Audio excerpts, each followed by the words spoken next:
कैसे हैं आप लोग? एकदम फिट? चलो देखो, जैसे लास्ट क्लास में हम लोग कर रहे थे वैसे वॉइड वगैरह कर लिए थे, लेकिन थोड़ा सा है एक एनसीईआरटी में पॉइंट कि कहाँ पे लोकेट रहते हैं टेट्राहेड्रल वॉइड्स, है ना, और कहाँ पे ऑक्टाहेड्रल है। तो थोड़ा सा एक आइडिया और ले लेते हैं। लास्ट क्लास हम वही कर रहे थे, वॉइड्स के क्वेश्चन भी हमने कर लिए थे, तो एक बार दोबारा थोड़ा सा बता देता हूँ मैं आपको। जैसे हम लोग ये पैकिंग एफिशिएंसी देख रहे थे एटम्स की, तो पैकिंग एफिशिएंसी में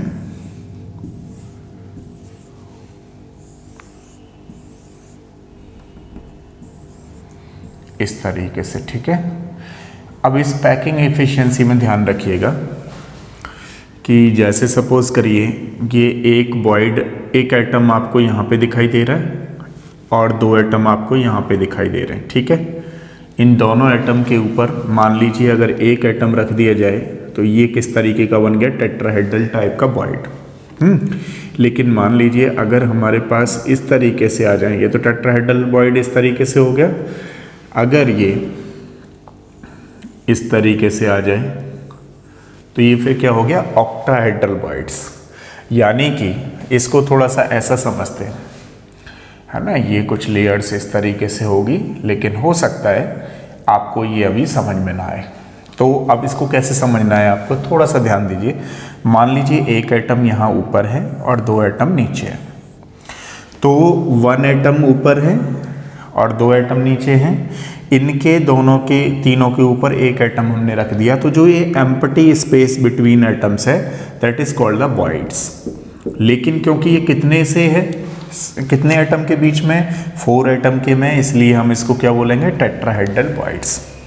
मतलब अगर हम 4 एटम्स आपस में एक दूसरे में टच करें तो इस तरीके का जो वॉइड होता है उसको हम लोग क्या बोलते हैं, बेसिकली टेट्राहेड्रल वॉइड्स। तो टेट्राहेड्रल वॉइड्स में हम स्पेशली ऐसे भी बोल सकते हैं, इस तरीके से, ठीक है, टेट्राहेड्रल वॉइड्स। तो ये इस तरीके से एटम होगा, this is known as the tetrahedral voids. यानी कि हमने एक एटम ऊपर रख रखा है, ये दो एटम नीचे रख रखे हैं, और इनके ऊपर अगर एक एटम रख दिया जाए, जो वॉइड होगा that is called the octahedral voids. अगर हम tetrahedral voids, not octahedral voids, tetrahedral voids. अगर हम ऑक्टाहेड्रल वॉइड्स की बात करें तो देखिए ऑक्टाहेड्रल वॉइड्स में क्या होगा कि हमारे पास दो एटम ऊपर हैं, एक नीचे है, इनके ऊपर 3 एटम है, 3 एटम के ऊपर 3 एटम इस तरीके से रखे हुए हैं। तो अब ये जो एम्प्टी स्पेस है इसको हम कौन सा वॉइड बोलेंगे, ऑक्टाहेड्रल वॉइड्स, ठीक है, that is called the octahedral voids. अगर मान लीजिए कोई बॉल ले ली जाए, बॉल कुछ इस तरीके से ले रखी है हमने, ये हमारी तरफ चारों इक्वल होंगी, मतलब ऐसे रखी हुई हैं। अब एक एटम यहाँ रख दिया जाए, एक एटम यहाँ रख दिया जाए, तो इस तरीके का जो ये यहाँ पे वॉइड फॉर्मेशन होगा that is called the octahedral voids. क्योंकि कितने एटम से सराउंडेड हो जाएगा यहाँ पे, ये 6 है, इसको भी हम यहाँ रख देते हैं, इसको भी हम यहाँ रख देते हैं, तो ये ऑक्टाहेड्रल वॉइड्स बोला जाएगा। या आप इसको ऐसे भी समझ सकते हो, जैसे ऑक्टाहेड्रल के केस में आप जानती हो इस तरीके से है, तो यहाँ पर जो ये वॉइड बन रहा है ये वाला, क्योंकि ये 6 एटम से सराउंड होगा, तो that is called the octahedral voids, ठीक है। तो टेट्राहेड्रल का मतलब है कि 4 एटम्स जब हमने लगाए हुए हैं तो बीच में जो स्पेस रह गया that is called the tetrahedral voids. Octahedral का मतलब है 6 एटम रख दिए जाएं तो उसके बीच में जो एम्प्टी स्पेस होता है that is called the octahedral. अब अगर हम बात करें तो लास्ट क्लास में हमने देखा था कि जो ऑक्टाहेड्रल वॉइड्स होते हैं that is called the n, while जो टेट्राहेड्रल वॉइड्स होते हैं वो कितने होते हैं, 2n, ठीक है। अब अगर हम इन वॉइड्स को FCC में चेक करें, फेस सेंटर्ड क्यूबिक, या मान लीजिए इसको ही हम लोग FCC को और क्या बोलते थे, CCP या FCC, किसकी बात चल रही है यहाँ पर, 3 डायमेंशनल 3D की। तो voids in tetrahedral and octahedral in FCC, face centred cubic को ही हम लोग 3D में CCP बोलते हैं, ध्यान रखना, क्यूबिक क्लोज पैकेट। अब हम लोग जेड कितना यूज़ करते हैं FCC में 4। तो सपोज करिए यहाँ पर अगर हम ऑक्टाहेड्रल वॉइड्स की बात करें तो ऑक्टाहेड्रल वॉइड्स कितने होंगे हमारे पास, 4 ही होंगे, नंबर ऑफ एटम्स के बराबर होते हैं। जबकि टेट्राहेड्रल वॉइड्स कितने हो जाएंगे हमारे पास, 2n, ठीक है ना। यानी कि जो n होता है वो ऑक्टाहेड्रल और 2n होता है वो कैसा होता है, टेट्राहेड्रल। तो यहाँ पे कितने हो जाएंगे, 8, ये 4 वॉइड्स, ये 8 वॉइड्स। अब आपको अगर मैं समझाऊं कि ये जो 4 वॉइड्स हैं वो कहाँ कहाँ पे प्लेस होंगे, तो थोड़ा सा हम लोग यहाँ पे देख लेते हैं कि ध्यान रखिएगा इन 4 में से एक तो रहता है BCC में और बाकी जो 3 रहते हैं वो रहते हैं एज सेंटर पे, ठीक है। तो अगर हम बात करें BCC में कैसे रहते होंगे, बॉडी सेंटर्ड क्यूबिक में, तो मान लीजिए हमने कोई क्यूब बनाई यहाँ पे इस तरीके से, थोड़ा सही बना लेते हैं इसको।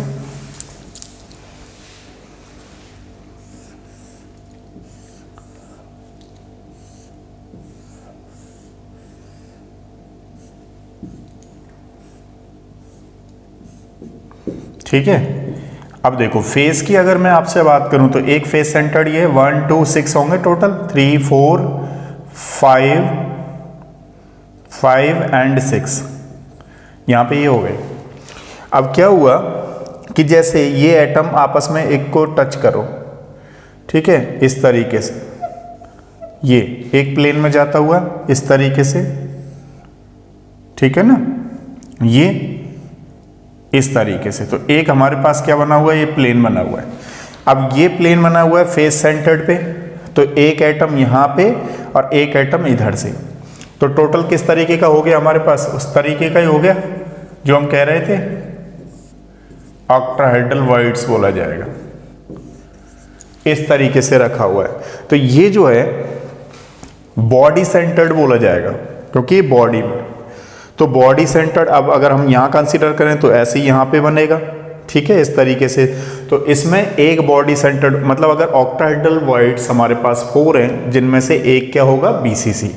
अगर हम एज सेंटर की बात करें तो देखो ध्यान दो, एज सेंटर में इस तरीके से,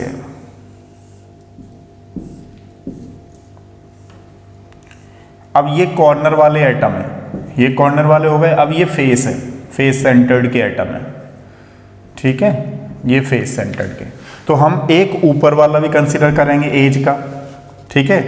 अब एक ये है, अब इस एटम से कौन सा वाला प्लेन बनता हुआ दिखाई देगा हमें, ये वाला एज सेंटर वाला, ठीक है। ऐसे ही अगर हम टोटल एज देखें तो टोटल एज किनारे कितने हैं, 12 है ना, और एज का कंट्रीब्यूशन ध्यान रखिएगा 1/4, तो टोटल कितने हो गए हमारे पास, 3। तो जब भी कभी यूनिट सेल में एज सेंटर का केस आ जाए तो एज सेंटर का हम लोग कितने लेते हैं, 12 × 1/4 ऑलवेज कंट्रीब्यूशन। जैसे आपने देखा था, मैंने आपको बताया था कि कॉर्नर का कंट्रीब्यूशन कितना होता है, ऑलवेज 1/8, ठीक है। बॉडी का कंट्रीब्यूशन कितना होता है, हमेशा 1। ऐसे ही फेस का कंट्रीब्यूशन कितना होता है, 1/2। ऐसे एज का कंट्रीब्यूशन कितना होता है, 1/4, ठीक है। इस बात को ध्यान रखिएगा। तो ये हमें समझ में आ गया कि अगर हमारे पास ऑक्टाहेड्रल वॉइड्स हैं FCC में 4, तो 4 में से कहाँ पे पाए जाएंगे, 1 BCC में, 3 एज सेंटर। अब बात करते हैं टेट्राहेड्रल वॉइड्स की, कि टेट्राहेड्रल वॉइड्स कहाँ पे पाए जाएंगे। जैसे फॉर एग्जाम्पल इसी में थोड़ा सा देख लेते हैं हम लोग कि हमारे पास कोई ये FCC है, FCC का मतलब CCP है, 3D की बात चल रही है ना। अब यहाँ पे ये कॉर्नर पे इस तरीके से हो गए, है ना। अब अगर यहाँ पे एक वॉइड है तो ये देखो कितने फेस के कितने एटम से टच करेगा, 1 2 एंड एक यहाँ पे 3 एंड एक यहाँ पे 4, ठीक है ना। तो टोटल जो कॉर्नर हो गए हमारे पास किसमें, क्यूब में, कितने हो गए यहाँ पर, 8। टोटल कॉर्नर कितने हो गए, 8। और ऐसे ही अगर हम देखें तो बॉडी का कितना कंट्रीब्यूशन होता है, 1, तो टोटल कितना आएगा यहाँ पे, 1। तो ध्यान रखिएगा टेट्राहेड्रल वॉइड्स कितने होंगे हमारे पास, 8, जबकि ऑक्टाहेड्रल वॉइड्स होते हैं 4। हम कहते हैं कि जो टेट्राहेड्रल बॉइड से जस्ट डबल होते हैं एज कंपेयर टू ऑक्टाहेड्रल बॉइड्स।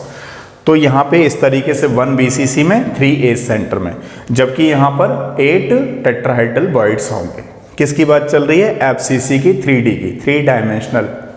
ठीक है, इस तरीके से। अब नेक्स्ट देखिए, परसेंटेज कैलकुलेट करते हैं ऑक्यूपाइड बाय द एटम्स। कितना percent space occupied by the atoms होगा सिंपल यूनिट सेल में, BCC में एंड FCC में। देखिए, पैकिंग एफिशिएंसी कैलकुलेट करेंगे हम लोग डिफरेंट यूनिट सेल्स में, है ना।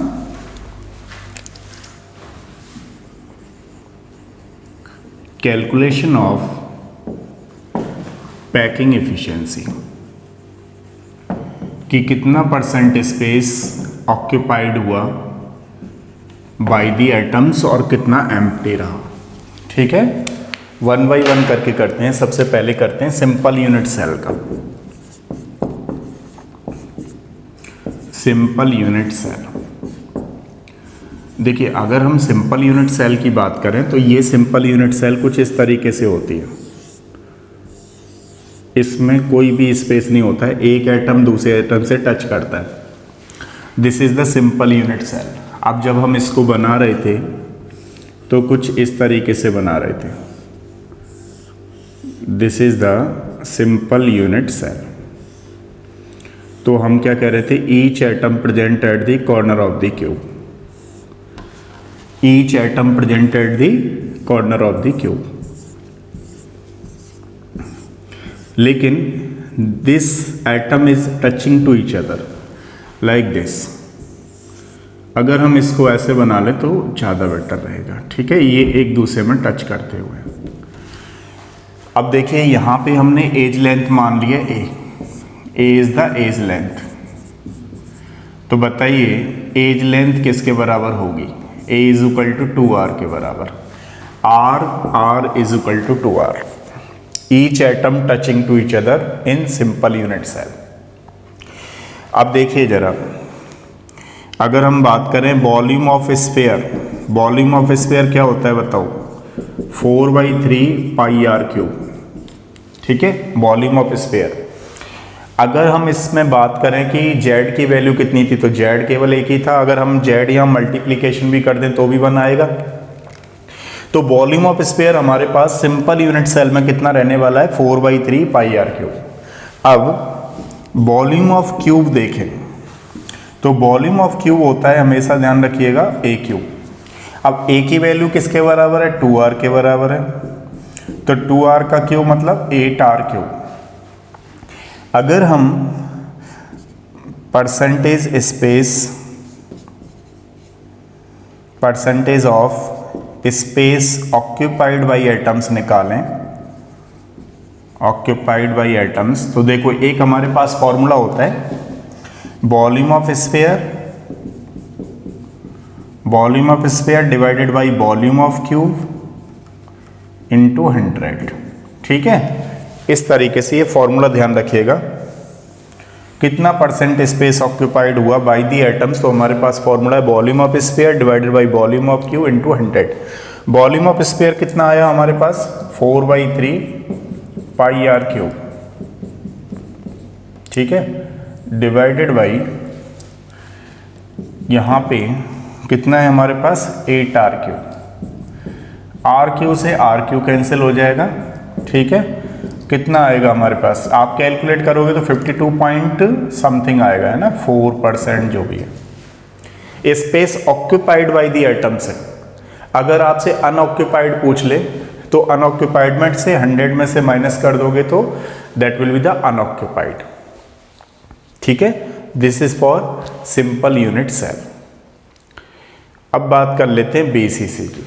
तो एक और चीज ध्यान रखिएगा आप लोग, इसमें a की वैल्यू कितनी आई? r। a की वैल्यू 2r और r इज इक्वल टू निकालोगे तो कितनी आएगी हमारे पास? a/2। ये रेडियस है, यहां से निकाल सकते हो, ये एज लेंथ है। ठीक है, ये percentage of space occupied by the atoms है। अनऑक्यूपाइड 100 में से माइनस कर दोगे इतना तो वो अनऑक्यूपाइड स्पेस निकल आएगा। अब बात करते हैं BCC की।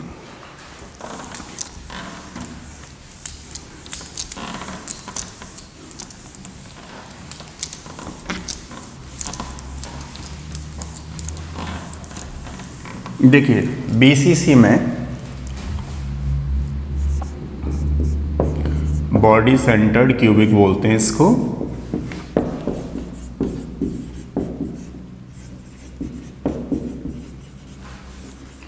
अगर बॉडी सेंटर्ड क्यूबिक में हम निकालें कितना percent space occupied by the atoms है, तो बीसीसी के केस में थोड़ा सा आपको ये ध्यान रखना पड़ेगा कि ये जो एटम्स हैं एक दूसरे में टच नहीं करते, कुछ इस तरीके से होते हैं, बीच में एक एटम रहता है, ठीक है, इस तरीके से, मतलब एक दूसरे को टच नहीं करेंगे। या हम इसको ऐसे भी बना सकते हैं क्यूब की तरह, जैसे मान लीजिए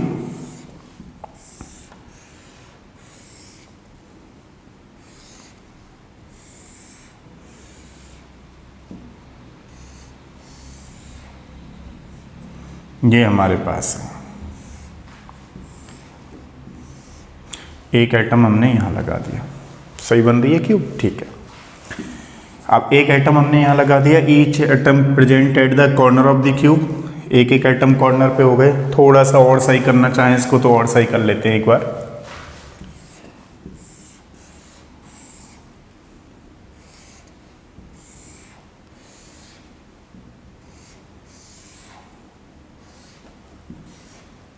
ठीक है, अब देखो ईच एटम तो हमारे कॉर्नर पे हो गए। अब इसके अलावा एक बॉडी में हो गया। अगर हम लोग यहाँ ध्यान दें तो हमारे पास ये दो डायगोनल बन रहे हैं।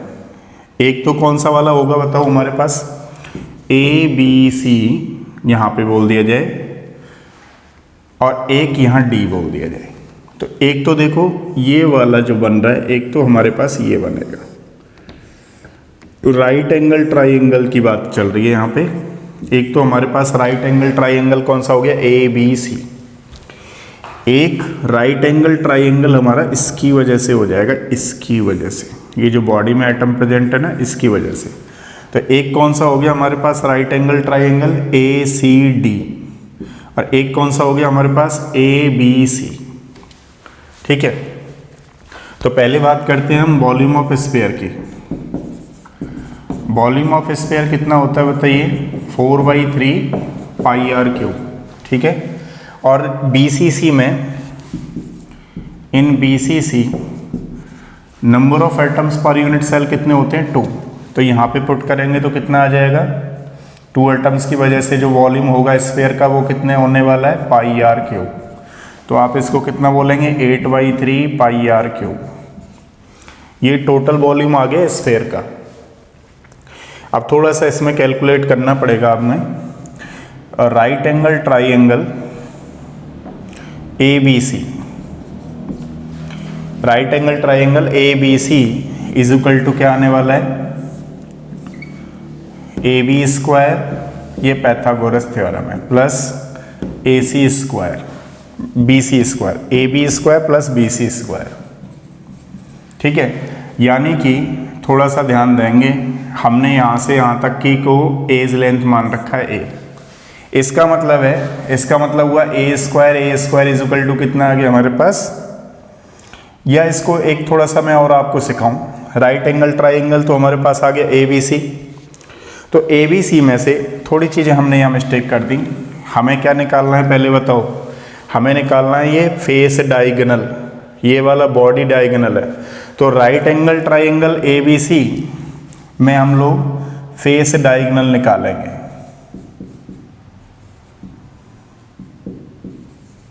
तो फेस डायगोनल कौन सा है हमारे पास, ए सी, ए सी। तो A C is equal to कितना हो जाएगा हमारे पास, A B square plus B C square.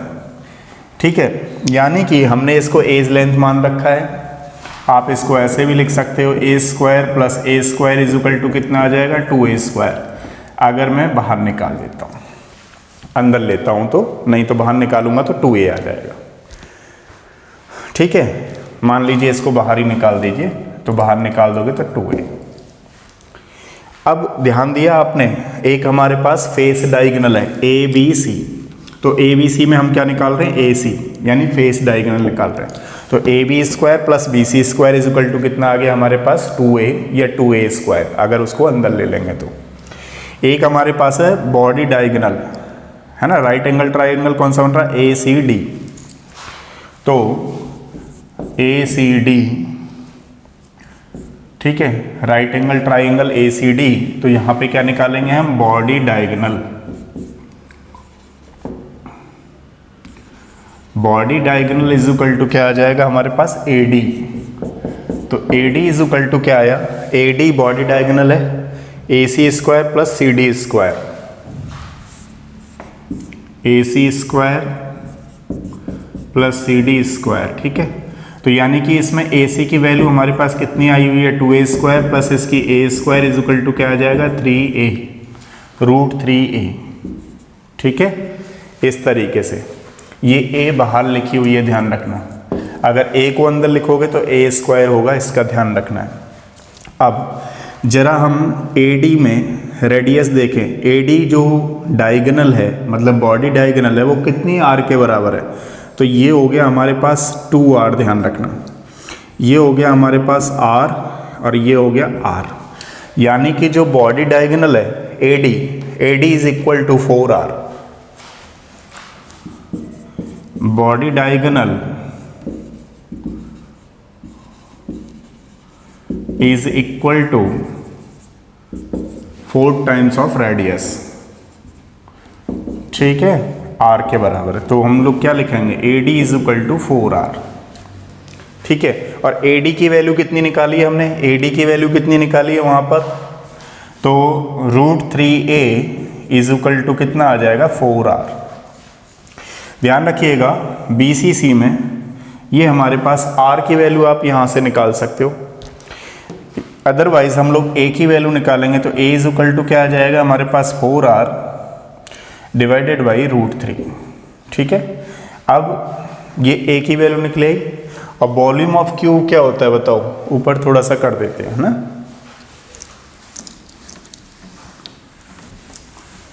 Volume of cube निकालिए, तो वॉल्यूम ऑफ क्यूब होता है हमारे पास a क्यूब, यानी कि ये कितना आ गया हमारे पास, 4r डिवाइडेड बाई रूट 3 का क्यूब।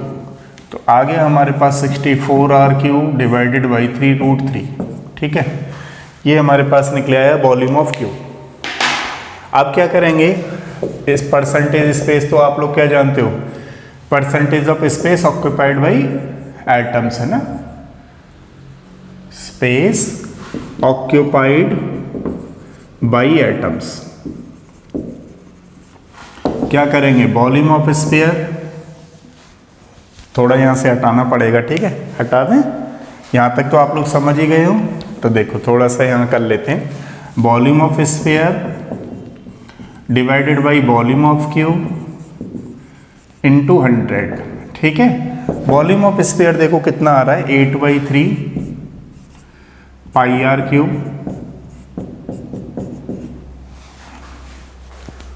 और ये तो हो गया वॉल्यूम ऑफ क्यूब, है ना। अगर हम बात करेंगे इसकी, तो कितना हो गया ये, इसको ऐसे कर दो, 3 रूट 3 इंटू 64 इंटू 100।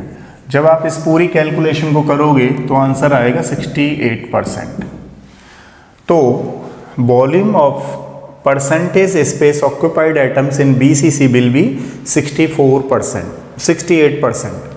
तो 68% तो ऑक्यूपाइड हो गया, तो अनऑक्यूपाइड कितना हुआ, तो 100 में से आप क्या करिए, 68 माइनस कर दीजिए, तो आएगा आपके पास 32 स्पेस वेकेंट रहेगा बाय द एटम्स। समझ रहे हो आप लोग। तो ये किसका केस है, हमारे पास BCC का। 68% space occupied by the atoms and 32% unoccupied by the atoms. एक चीज ध्यान रखिएगा, एज लेंथ की वैल्यू कितनी आ रही है हमारे पास, ये 4r/√3।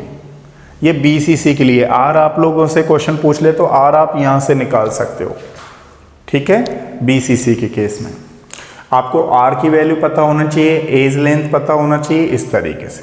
नेक्स्ट क्वेश्चन देखिए, थर्ड वाला है हमारे पास,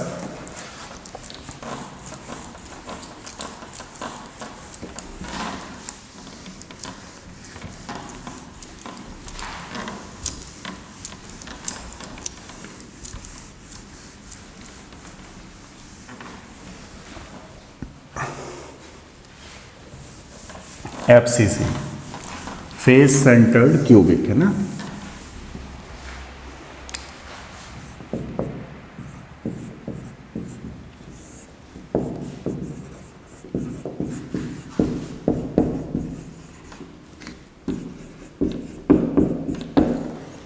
देखिए, अगर हम लोग फेस सेंटर्ड क्यूबिक की बात करते हैं तो इसमें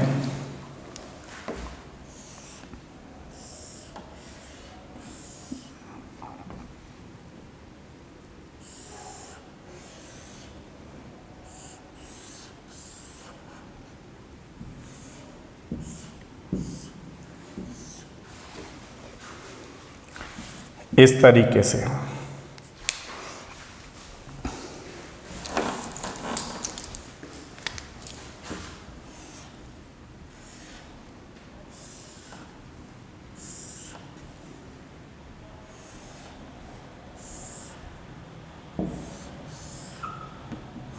क्यूब एक बार थोड़ा सा आप बना लीजिएगा, है ना।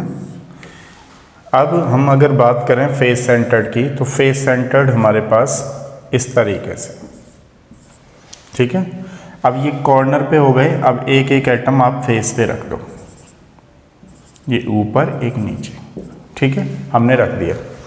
अब अगर हम फेस सेंटर्ड में बात करें तो ध्यान रखिएगा, इसमें बॉडी में तो देखेंगे नहीं, फेस पे ही बनेगा, केवल एक ही डायगोनल बनेगा, ये वाला, ठीक है। तो हम क्या करेंगे, ABC इसको बोल देते हैं। अब इसमें एक डायगोनल बना हमारे पास फेस सेंटर्ड, क्योंकि फेस पर एटम प्रेजेंट है। एक चीज और कि इसमें एज लेंथ कितना मान लेते हैं हम, A, ठीक है। अब इसमें भी जो पहले सेल में हो रहे थे ना, सिंपल यूनिट सेल में each atom are touching to each other, तो वो नहीं होगा इसमें भी केस, क्योंकि फेस पे एटम प्रेजेंट है। तो इसमें भी रेडियाई हम अलग तरीके से निकालेंगे कि A की वैल्यू कितनी होगी। सबसे पहले निकालते हैं volume of sphere. Volume of sphere आप लोग जानते हो क्या होता है, 4/3 पाई आर क्यूब, ठीक है। जेड की वैल्यू FCC में कितनी होती है, 4, तो यहाँ पे रख दीजिए 4 × 4/3 पाई आर क्यूब, तो कितना हो गया 16/3 पाई आर क्यूब, ठीक है। ये वॉल्यूम ऑफ स्फीयर आ गया। वॉल्यूम ऑफ क्यूब कैलकुलेट करते हैं, तो वॉल्यूम ऑफ क्यूब को पहले निकालना पड़ेगा हमें, वो तो A क्यूब होता है, ठीक है, लेकिन हमें क्या है, A की वैल्यू निकालनी पड़ेगी। तो पहले राइट एंगल ट्राइंगल, यहाँ देखिए ABC, right angle triangle ABC, इसमें फेस डायगोनल कौन सा बन रहा है हमारे पास, AC, तो AC इज इक्वल टू क्या हो जाएगा, AB², समझ में आ रहा है आपको, plus BC² is equal to क्या आ जाएगा, √A² plus A² is equal to √2A। तो जो √2A है, यानी कि जो AC है, AC जो है ये हम 2R मान रहे हैं, ये R मान रहे हैं, ये R मान रहे हैं, this is the R and 2R। तो जो फेस डायगोनल है, यहाँ लिखता हूँ, फेस डायगोनल जो है AC इज इक्वल टू कितने के बराबर हो गया, 4R के। AC is equal to 4R के बराबर हो गया। और AC की वैल्यू किसके बराबर चल रही है, एज लेंथ के बराबर चल रही है, AC is equal to A। तो A इज इक्वल टू क्या हो गया हमारे पास, 4R, ठीक है। तो अगर हम बात करें, ठीक है, AC की वैल्यू कितनी आ गई हमारे पास, 4R, और एज लेंथ यानी कि AC इज इक्वल टू क्या है, सॉरी, √2A। √2A AC की वैल्यू निकल के आई है हमारे पास √2A, तो √2A इज इक्वल टू किसके बराबर आ गया, 4R। यहाँ से देखिए, पहले तो आप R निकालना चाहो R निकाल सकते हो, नहीं तो A की वैल्यू निकाल लीजिए। तो A की वैल्यू निकालोगे तो कितना आएगा आपके पास, इतना, ठीक है। ध्यान से सुनना, AC की वैल्यू आई है √2A, इस AC के प्लेस पे रख दो ये, AC इज इक्वल टू कितने टाइम्स ज़्यादा, 4 टाइम्स रेडियस के ज़्यादा। अब A इज इक्वल टू यहाँ से निकाल लो तो क्या आ जाएगा, इस तरीके से। और volume of Q is equal to क्या होता है हमारे पास, AQ, ठीक है। तो इसमें क्या आ जाएगा हमारे पास, 4r/√2 का क्यूब, तो कितना आ जाना है 64r³ डिवाइडेड बाई 2√2। ठीक है, तो अब इसमें देखो क्या करेंगे, volume of sphere divided by volume of cube. अच्छा देखिए वो चला गया था, उसमें रिकॉर्डिंग में नहीं आ पाया, एक बार करते हैं ना। देखिए परसेंटेज स्पेस ऑक्यूपाइड बाई निकालोगे तो कितना निकलेगा, occupied by atoms volume of sphere divided by volume of cube into 100। ठीक है, वॉल्यूम ऑफ स्फीयर कितना आया था बताओ यहाँ पे, 16 into πr³ divided by into 2√2 करोगे आप लोग, कितना है ये 64 इंटू दिस वन। ठीक है, ये था ना हमारे पास AQ की वैल्यू 64 दिस वन इंटू 100। तो जब आप लोग निकालोगे तो कितना आएगा यहाँ पे, r³ भी था, r³ से r³ निकल जाएगा, कितना आएगा कैलकुलेट करने पे 74% space occupied by the atoms. किसकी बात चल रही है यहाँ पर, FCC की। दोबारा से बता देता हूँ, हमारे पास क्या था, A था ना, तो इसकी वैल्यू कितनी आई थी हमारे पास, √2a = क्या था 4r। AQ की वैल्यू अगर हम लोग निकालेंगे तो A³ था ना, तो यहाँ क्या था दिस वन √2 का क्यूब, इस तरीके से आ रहा था। ठीक है, और ये क्या था वॉल्यूम ऑफ स्फीयर 4/3, तो 16 πr³ आ जाएगा। ठीक है, इस तरीके से ध्यान रखना है। तो ये space occupied by the atoms in FCC कितना मिला हमें, 74%। तो बताइए अनऑक्यूपाइड कितना रहेगा, 26% स्पेस अनऑक्यूपाइड इन दी FCC। अच्छा एक चीज़ ध्यान रखिएगा आप लोग, सिंपल यूनिट सेल में space occupied by the atoms कितना होता है, 52.4%। ए की वैल्यू, एज लेंथ की वैल्यू r 2r के बराबर होगी, r आप यहाँ से निकाल सकते हो। BCC में how much percentage space occupied by the atom, 68%। यहाँ पे √3a = 4r के बराबर होगा। CCP क्यूबिक क्लोज पैकिंग या फेस सेंटर्ड क्यूबिक में 74%, इसका कैसे निकालेंगे, √2a आया 4r के बराबर। ठीक है, 12th क्लास में कई बार डेरिवेशन आ जाता है 2-3 मार्क्स का, और 2 का ही आता है बेसिकली, तो इसके लिए काफ़ी इंपॉर्टेंट है, थोड़ा सा आप प्रैक्टिस करोगे तो आपको ये समझ में आ जाएगी। ठीक है, नेक्स्ट क्लास में करते हैं, तब तक के लिए थैंक यू सो मच।